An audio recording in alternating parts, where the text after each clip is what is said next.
to your online patient care and radiography course at Valencia College. My name is Professor Julie Kloft. I have over 30 years of experience in diagnostic imaging and have spent over 20 of those years working with students. In addition to my full-time work with Valencia for the past 17 years, I also work pool at an outpatient clinic taking diagnostic x-rays to keep my skills current. I sat in a seat very similar to yours at Polk State College in 1992, so I finished the radiography program in 1994.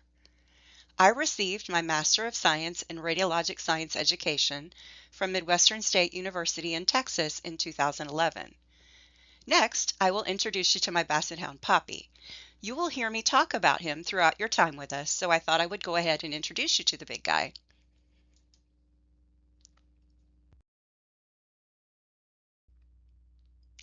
Next, I'd like to introduce you to Professor Nikki Robinson. She also has over 30 years of experience in diagnostic imaging. In addition to working for Valencia, she is also working as an RT and a mammographer at OMC. Professor Robinson is a graduate of Southwest Georgia Technical College Radiography Program and also a graduate of the Valencia College Baccalaureate Program. She has been working with Valencia students for well over 5 years. She will be your lab instructor in this course. First, I'd like to discuss your concerns with compliance and Castle Branch. For starters, thank you for your patience while compliance tries to resolve the issues you are experiencing. We cannot delay the start of classes, so the compliance deadline remains May 1st, with the exception of your fit testing, which we will discuss next. Please log back into your Castle Branch account as soon as possible. Many of you have items that are rejected and have not yet been resubmitted. Right now, only 18 of you appear to be marked as compliant, which is very concerning since classes start very soon. Just a reminder that we will have fit testing immediately after lab on Wednesday, May 13th. We are going to meet as a group and complete your fit testing. Hopefully, you will have received enough notice so you will be able to stay to complete this, as it can be very difficult to obtain fit testing outside of this appointment. Oh, and did I mention this is free? Please keep in mind that the N95 mask has loops that go over the top of your head and behind the nape of your neck. If you can, please try to wear your hair up. Trust me, these loops are miserable if they become tangled in loose hair.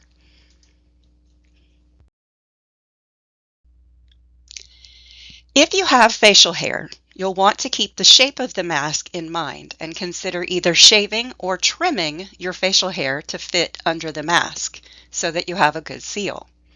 If you have any questions about that, feel free to reach out to me directly. Please remember, the point is not to pass this test. The point is to ensure that the N95 mask fits you correctly and protects you from airborne germs. If you shave to pass the test and then immediately grow your facial hair back out, you no longer know if the mask is effective.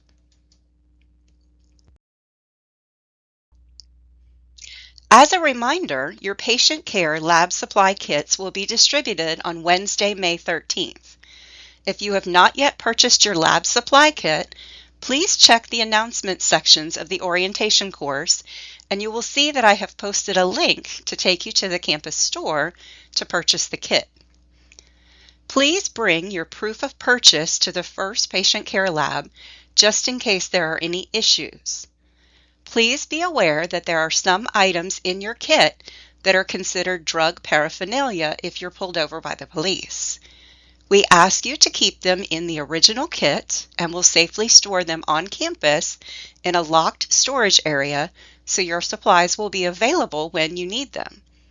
This way, you won't have to carry it back and forth or try to anticipate what you will need. You will need to register for Trajexis Access before classes start. Trajexis will house your patient care lab forms for you this semester. Then, as you move into your clinical assignments, all of your clinical comp and checkoff forms will be there as well. Please remember to register for an account. You'll simply go to trajexis.com and then you'll click on the register button here in the top right-hand corner to register for an account. You can pay directly through Trajexis or you can pay through the bookstore if you prefer to use your financial aid.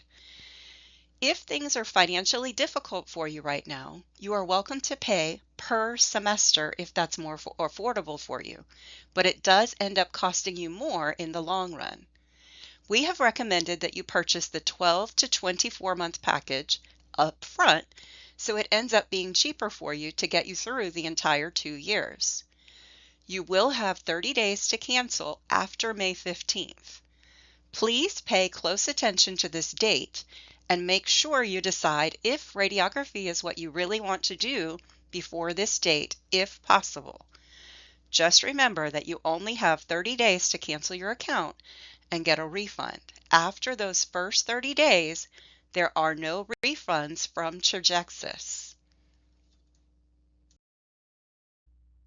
Hopefully, you've had an opportunity to secure your scrubs. When you are in the radiography classroom, in our lab, or in clinic, you're expected to wear the appropriate scrubs. In clinic, you're required to wear solid white or solid black shoes. You will also wear matching solid white or solid black socks.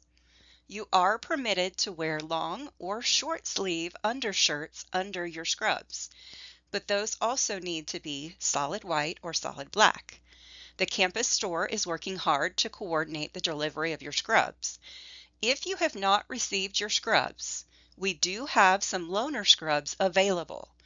If you do not have your scrubs on Monday, please wear any long pants, jeans, dress pants, khaki pants, scrub pants, etc., and any shirt, just not sleeveless, to campus on Monday.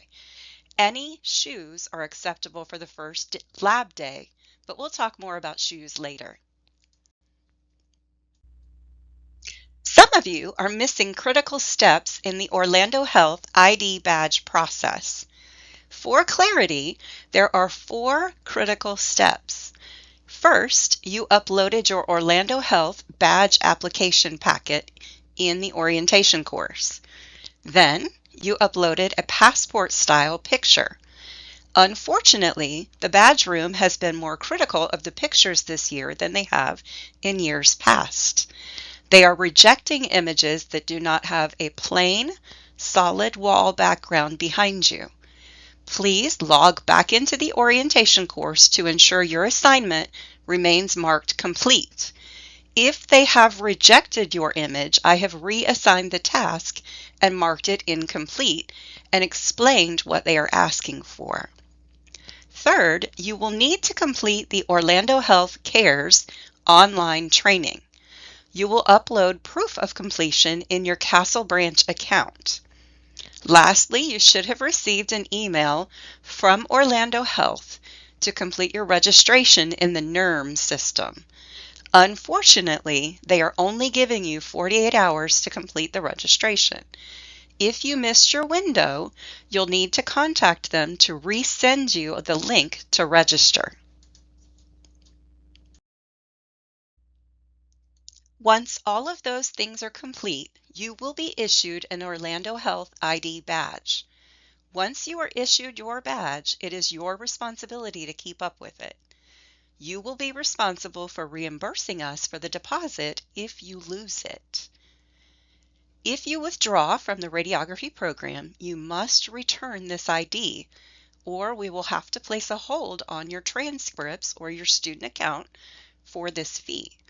Again, Valencia has paid the $25 deposit for each of you, assuming that you'll return this to us so that we can use the deposit for the next group of students. Please make sure that you do not lose your badge. Also, do not post pictures of your ID on social media. Your ID is comparable to an employee ID badge, so you'll want to keep it secure. and make sure that you store it in a safe place out of direct sunlight. In just a few short weeks, you will also be issued a radiation dosimeter to monitor the amount of radiation that you receive while you are a student in the radiography program. You will wear these at the level of your thyroid, right on the collar of your scrub top. You will only wear this when you're working as a Valencia student so that it can monitor the amount of radiation that you receive as a student. You will not put them under your lead apron. You will wear them on the outside of the lead apron so that they record the maximum amount of radiation that your body could receive.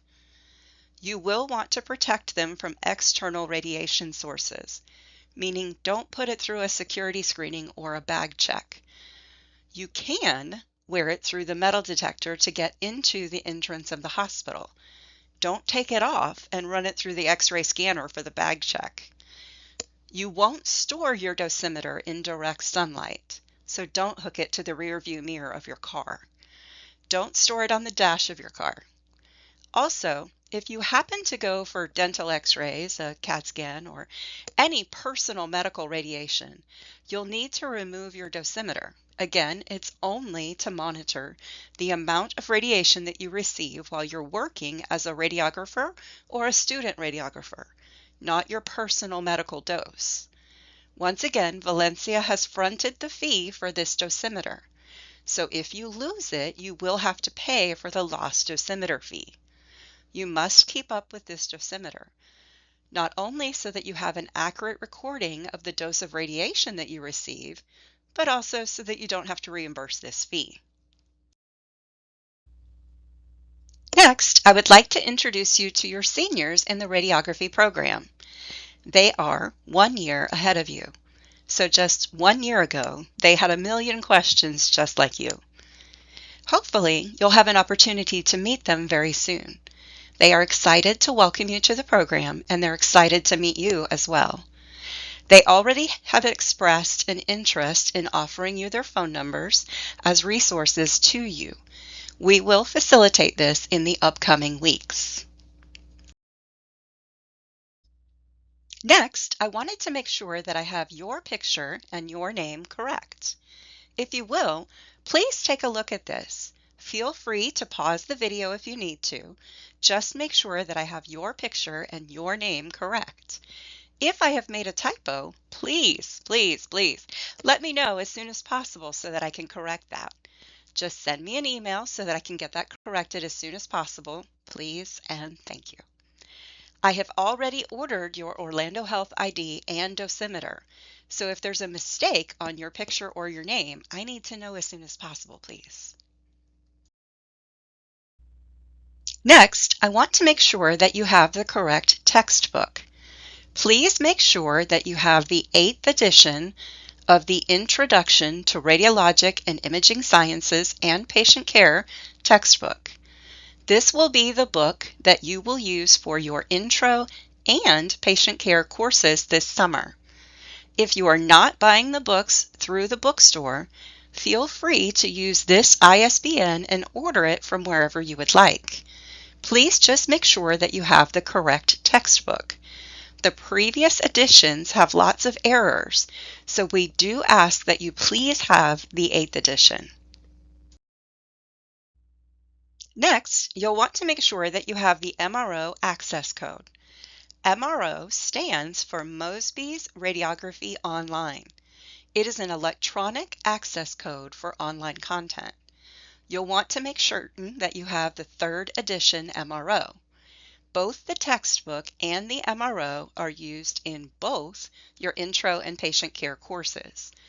When you purchase this access code, it's literally a small booklet, basically a sheet of cardboard with a scratch-off access code for you to enter in Canvas, or just the digital code. That's the difference between the two ISBN numbers. If you have the physical card, you'll want to make sure when you are scratching off the code that you don't scratch it off too aggressively. Treat it very gently, like a winning lotto ticket when you're scratching it off. Just start off very lightly and work into it. To enter that access code in Canvas, from the Valencia homepage, just click on Canvas here. Once you get into Canvas, you will want to open your patient care course. From this course, you'll click in Modules on the blue menu on the left. Then here in Week 1, if you scroll down to Week 1 where it says Module 11, Infection Control, when you click on that, it will automatically pop up and tell you that you need to proceed to cart to redeem an access code. This is where you'll click on Proceed to Cart, unless, of course, you happen to already have created an Elsevier account before. Most of you will just proceed to cart. Once you click on it, it will allow you to enter your access code. So you'll just type your code in right here and click Submit. So you'll type in your access code here and click Submit. It will automatically add access to the MRO content in your course. It will link both your patient care and your intro content to the correct locations, so you won't have to do anything as long as you access it through Canvas. Next, I'd like to take you through the syllabus for patient care. From the home page of the patient care course, you'll see here in the blue menu on the left where it says Syllabus. You can either click there, or if you click on the syllabus button here in the center, it will take you to a PDF that you can download, print, or whatever you like. The syllabus on the left is stored in Canvas, so it's not conveniently printed or stored elsewhere, but it's stored in Canvas that way so you can look at it on your cell phone conveniently. If you will, please follow along with me. We're just going to go through some of the highlights of the course syllabus. First, I'd like to make certain that you understand that the instructor for the online portion of your patient care course is me, Professor Julie Kloft. I gave you my card when you came for orientation, and my card has all of my contact information on there. For the fastest response, if you email me directly from your Atlas email, it goes straight to my personal cell phone. If you message me through Canvas, there is a bit of a delay. If you can, it doesn't have to be from your Atlas email if you have something that doesn't have to do with grades. You're absolutely welcome to contact me directly from any email. Just make sure that I know who you are. I will try to get back to you very quickly. I do have office hours available if you'd like to meet with me.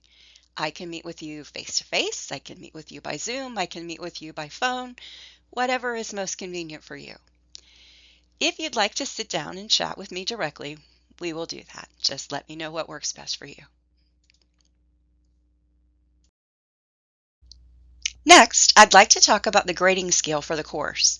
You'll notice that the radiography program does have a slightly more stringent grading scale than the rest of the college. To earn an A in any course in the radiography program, you do have to score at least a 93 and above.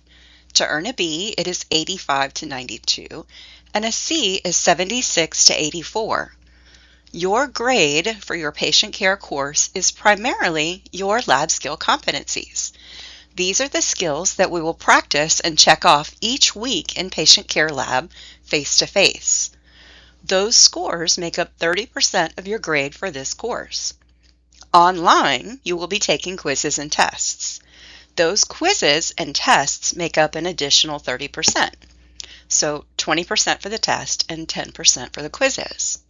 Then here at the end of the course, you'll see that you have 2 final exams. And we'll talk more about that in just a bit. But that's how your grade is determined for this course. So just keep in mind, 30% comes from the online homework, quizzes, and tests that you'll be completing in the learning modules, and then 30% from the actual face-to-face lab skill competencies that you'll be completing on campus with us in the lab.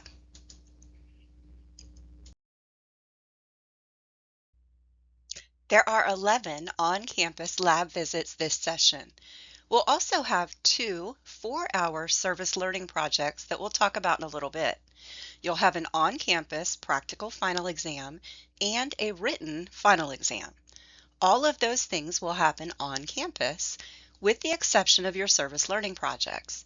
Those will be completed at a local hospital, and again, we'll talk more about that in just a minute after we get through the syllabus. Okay, next I'd like to take a moment to talk about the dress code. We require that you follow the dress code. If you aren't dressed appropriately, you will be sent home.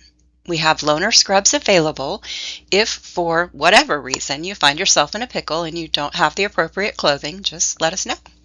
We have a good mix of sizes that are donated scrubs from previous classes that you can borrow, wash, and return. If you have an issue, just let us know, and we will loan you some scrubs if we have your size. As I mentioned during orientation, you will want to be mindful of the size and fit of your scrubs, not only in the hospital but also on campus. You will be practicing in the lab with each other. If you notice that when you bend over, your shirt gapes open in the front, then perhaps you'll want to wear an undershirt or a camisole. Please be aware that you will be getting very close to one another as you practice with each other in the lab. You will want to plan ahead with antiperspirant or deodorant. It is summertime. It will get toasty in the lab at times. Most of you won't need an undershirt to stay warm in the lab. You'll want to be as cool as possible because with the stress and the nerves and all of that playing a part, you will usually be plenty warm in the lab. As far as attendance is concerned, we do have a very strict attendance policy. We begin promptly at 8:30 each week. At 8:30, your lab time starts. We expect for you to be ready at 8:30, not just arriving. It's important to be respectful of your classmates. Each of you is paying for your education. We owe you the full amount of instruction time. If you're going to be late or absent, please let us know so that we don't worry about you. We do have some penalties associated with being late and absent. When you are late or absent in patient care this summer, because we only meet for 11 labs, our policy is slightly more strict than the rest of the radiography program. It is important that you have the opportunity to attend all of the labs. If you miss one or you are late once, nothing happens. If you are late or absent a second time, you will receive a full letter grade drop to your earned grade in the course. If you have a combined total of 3 absences or tardies, so even if you're late twice and absent once, you will fail the course and you will be dismissed from the program. We only offer courses once per calendar year, and you're able to apply to return, but it would be a year-long delay. It's very important that you try very hard to attend all of the labs so that you can stay up to date with your classmates. Because we only meet once per week, our classes and labs are longer. Missing a class or a lab is a large chunk of material. It is very difficult for you to catch up if you miss multiple days of lab time. As I mentioned, we will store your patient care lab supply kits in AHS 240. It is directly across the hall from our classroom, which is AHS 239. Each week, you'll see a note on the dry erase board in that room letting you know what supplies to retrieve from your kit. So you'll want to be in AHS 239, ready to go with the appropriate supplies at 8:30.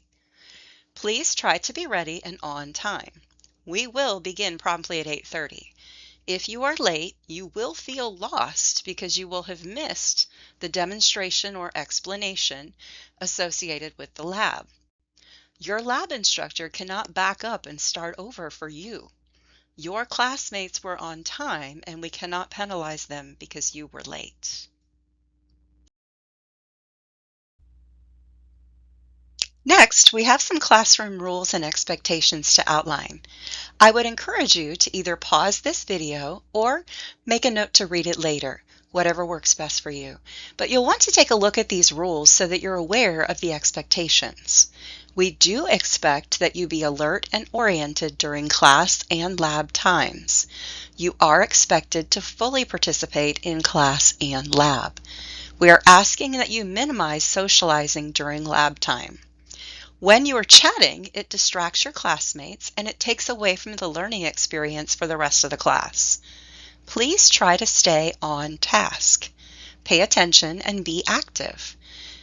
We do not accept late homework. If you miss a major test, one makeup test is allowed, with a penalty of 10 points from the earned grade. So if you do miss an assignment, you are able to make up the test portion, but not the quiz portion. Again, no late homework, no late quizzes. Next, you'll want to take care to practice adequately before you check off a lab skill. You have a minimum score of 80% to be considered passing for the patient care lab skills. Once you start the lab portion of your procedures class in June,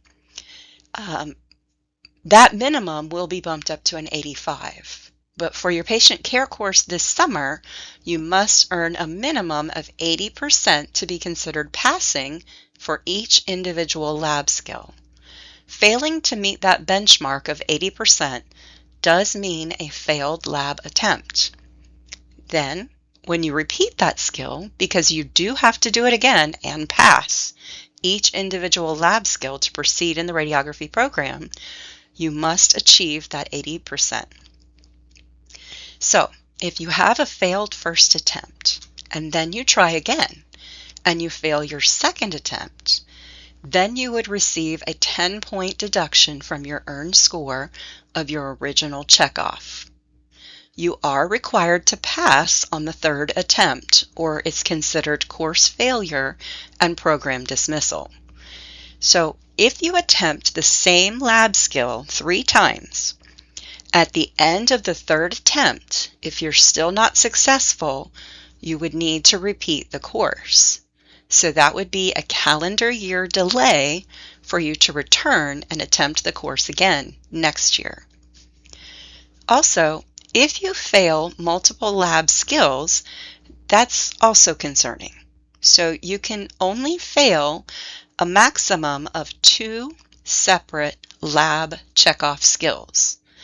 Once you reach the third skill, again, it would be course failure and program dismissal if you fail. So 3 attempts on any single skill, or if 3 different skills are failed, it's course failure and program dismissal. So you'll want to be very careful to ensure that you've practiced sufficiently before you attempt to competency test a skill in the lab. Next on the syllabus is our honor code. It's all summed up from kindergarten. Don't lie, don't cheat, and don't steal. Please be very mindful of our wonderful, wonderful equipment in the lab. You are very fortunate to have some state-of-the-art equipment, and we like for you to keep it in tip-top condition so that it's ready for the next group to practice. Be mindful of all of the equipment in the lab. Be respectful of others' belongings. In the academic portion of your courses, if you are caught cheating in any way, shape, or form, it will be pursued. Please listen carefully. You may not take screenshots or record quiz or test questions in any way. If you have a question about a quiz or a test question, do not take a screenshot of the question and email it to me. That is considered cheating because you have just retained a quiz or test question. You may email me the question number and the quiz that you're talking about, and I will look up the question for you. But do not ever take a screenshot or save a quiz or test question in any format. That is considered acquiring tests or academic materials. Next, we will talk about electronic devices. Please be aware that the clinical facilities are very strict about audio and video recording in clinic, including during your service learning projects. Please be mindful that we are guests when we are in the hospitals, whether you're there for your service learning project or you're there for your clinical assignments. Whatever their rules are, we are expected to follow them. Don't bring any electronic devices for your service learning project. Just leave them in your car or at home, whatever you're more comfortable with. Again, no audio or video recording at the facilities. We will talk more about on campus in just a second. You may see employees using their phones or other personal electronic devices. Please understand that we are not employees, we are guests. We have to respect the rules as they are provided to us. No cell phone use in clinic or during your service learning projects at all. In the lab, there will be no photos or videos during scheduled lab time. During open lab, if you have permission from your lab instructor and the classmates that you intend to photo or video record, you may ask, and if it fits into what's going on in the lab, the instructor will usually allow you to do that. But never during lab time, only during open lab.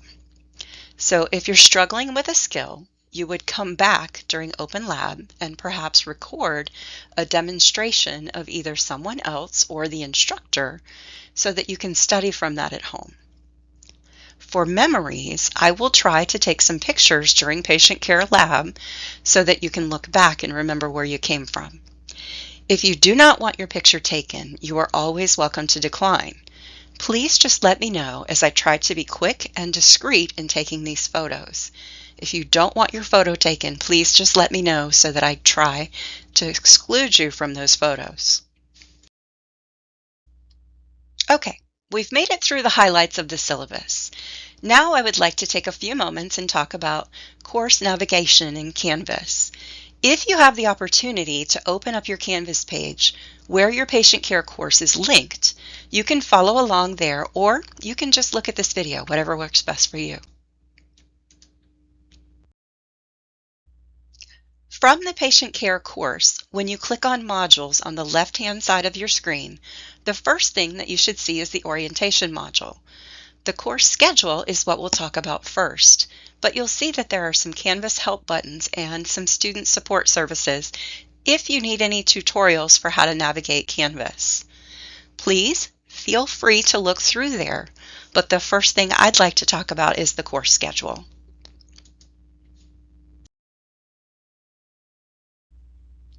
The course schedule provides you with exactly what's going to be done and when it's due. You'll notice here on the first row, on week 1, module 11 and reading chapters 17 and 18 in your textbook are due on Wednesday, May 11th. I realize that's the first day of patient care lab. So here you'll see that there are a couple of asterisks. And down at the very bottom here, it says the first assignment is actually due on Sunday, May 17th, before 11:59 p.m. So your first week has a delayed assignment due date of May 17th at 11:59 p.m. Your next assignment for the second week is due May 20th. So you'll want to make certain to pay close attention to these dates. The dates tell you when it's due.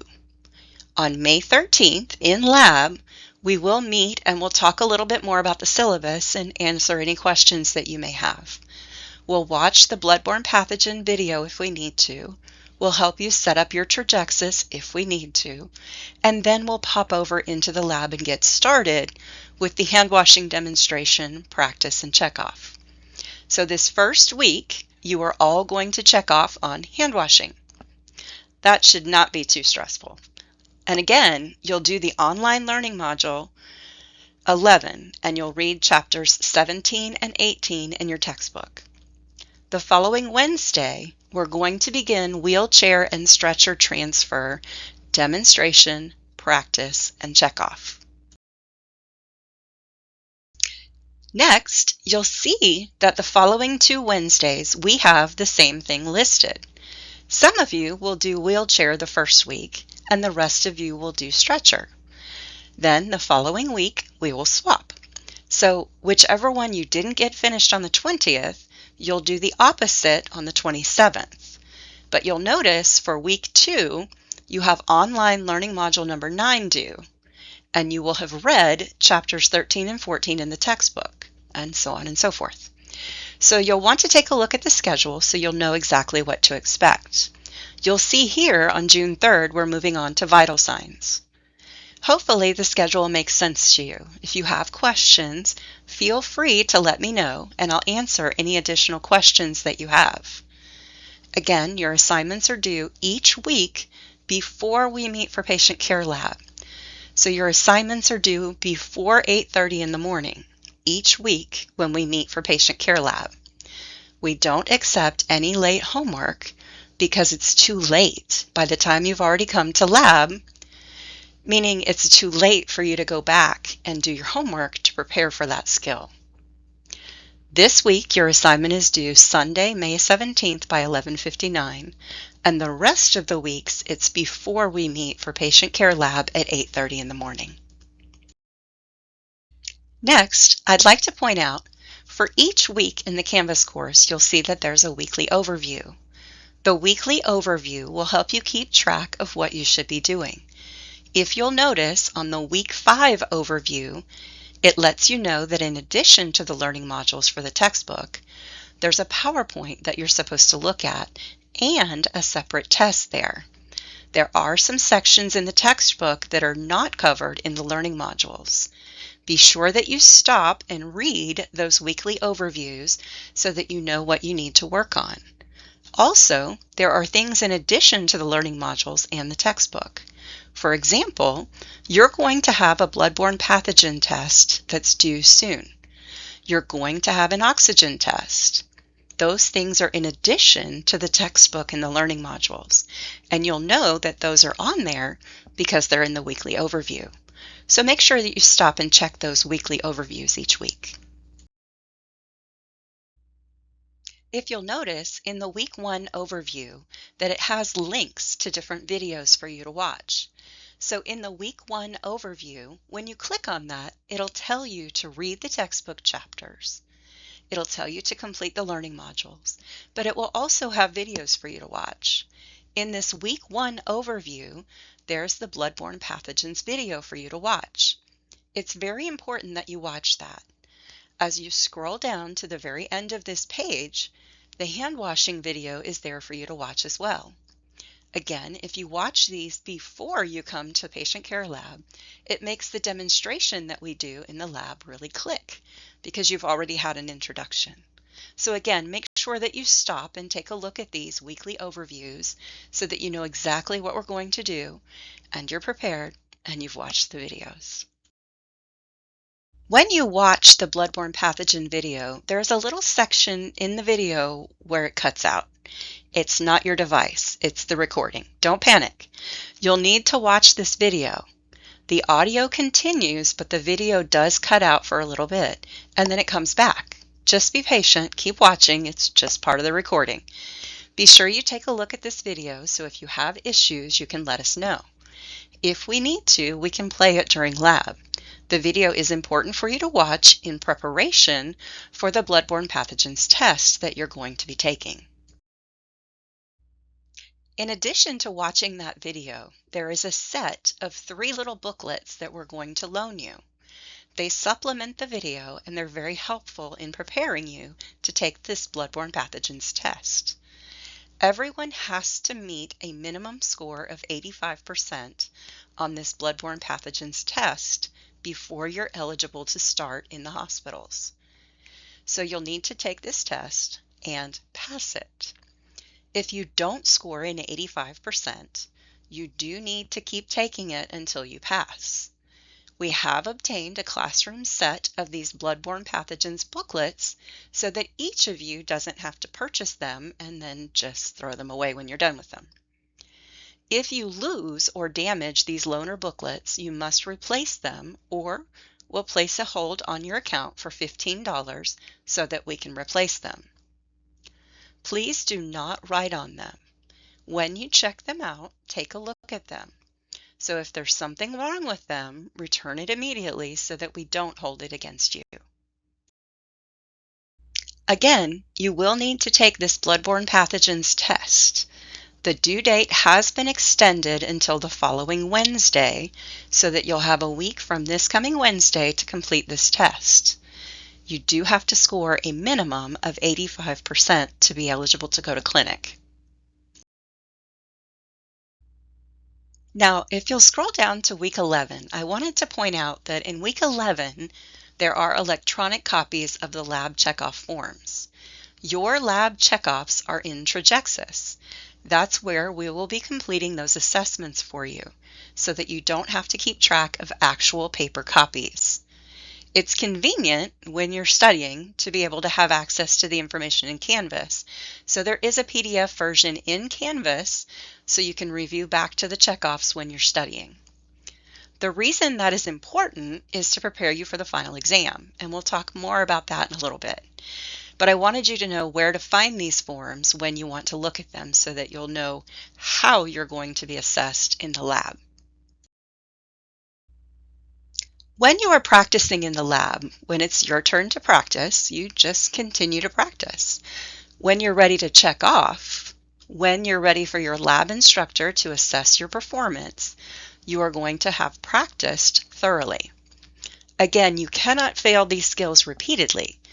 When you fail multiple skills, you do fail the course. So you'll want to practice and be ready before you check off. When you're ready to check off, you will give your lab instructor the C sign so that they know you're ready to check off or comp. If you do not give us this C indicator, we must assume that you are just practicing. What that means is that you can't do a fabulous performance and then decide that you were ready to check off after you've done this fabulous performance. You have to commit to testing before you do it, and you'll commit by giving us the C indicator that you're ready. So please make sure that you remember to give us that indicator when you're ready. Otherwise, it's just another practice. For your service learning projects, each of you will volunteer for 2 4-hour shifts at either ORMC or Dr. Phillips Hospital. For one of these 4-hour shifts, you will shadow and assist a transporter to practice your patient transfer skills. This is very important to give you practice prior to getting into the radiology department. For many of you, this may be your first exposure to really sick people in the hospital, so we would like to ease you in. The transporters will use you as another set of hands. They will let you move patients because you will have completed both your wheelchair and stretcher transfer lab checkoffs before you go for those service learning projects. For your first project, you're going to help a transporter for 4 hours. Then, for your second project, you're going to observe a radiologic technologist. You're going to observe at least one procedure in the emergency department. You're going to observe at least one procedure in the main department. Hopefully, you'll have an opportunity to see some fluoro. Our hope is that you'll have an opportunity to see a day in the life of a radiographer. And you'll also have an opportunity to test out your new shoes. So for your clinical assignments, you will need solid white or solid black shoes. They must be closed-toed and closed back. They need to be leather or pleather or plastic or vinyl, but not canvas or fabric or breathable. If something gross drips on your shoes, you should be able to wipe them off and not have your feet get contaminated. So leather, pleather, plastic, vinyl, any of those things are acceptable. No mesh, no canvas. Solid white, solid black. You will need those when you start clinic in August, but I would encourage you to have them ready when you start your service learning projects so you can test them out. I would much rather test them out on a 4-hour day rather than a full 8-hour shift and then find out that they hurt your feet. The first Wednesday that we meet on campus, I will pass around the sign-up sheets for you to volunteer for a time and day that works for your schedule for the service learning projects. Please reserve the Wednesday afternoon spots for those with limited availability. If you cannot find a time that works for you, please contact me and we'll find a spot that works for you. The sign-up sheets for your service learning projects will have Wednesday mornings blocked because you can't go in the morning while you're in patient care lab. You can go in the afternoon if you're available, but take a look at the days and times that are available and see what works for your personal schedule. The shifts are from 8 to noon or noon to 4. If you sign up for Monday morning, you will need to go a little early so you can leave a little early to make it to campus for class on time. Your Intro to Procedures lab doesn't start until after you complete these learning projects, so hopefully some of you will have availabilities on Thursdays. But again, take a look at these dates and times to start planning ahead for when you might be available to volunteer for your service learning projects. And again, if none of these times work for you, let me know and we'll see what we can figure out. The service learning projects are only available to be completed at ORMC and Dr. Phillips hospitals for both 4-hour shifts. Next, we're going to talk about the final exams. So on July 22nd, you will have your final practical lab exam. That practical exam is when you will complete 2 random skills in the lab, and then on July 29th, you'll have your written exam. Written meaning multiple choice. Both of these final exams are on campus. Each one is worth 20% of your overall patient care course grade. So 20% of your course grade is earned from your lab practical final, and 20% of your course grade is from your actual written final exam. Again, the written final exam is multiple choice, just like the quizzes and tests that you'll be taking all semester long. No surprises. For the practical final, each student has 10 minutes to complete their final exam. You can choose if you want a 2-minute warning. So the 2-minute warning means that at 8 minutes, the timer will go off so that you're aware that you're running out of time.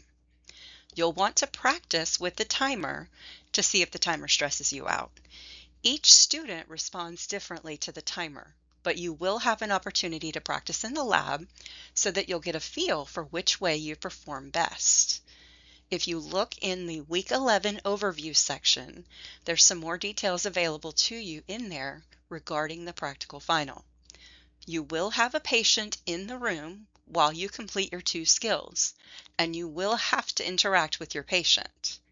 There is a rubric available in the Week 11 overview so that you can see how you'll be graded on interacting with your patient. For the written final, those details are in the Week 12 overview. For all of your written final exams at Valencia College, Valencia says that you must have 2 hours available. It won't take you that long. The college says that we have to give you 2 hours to take each final exam.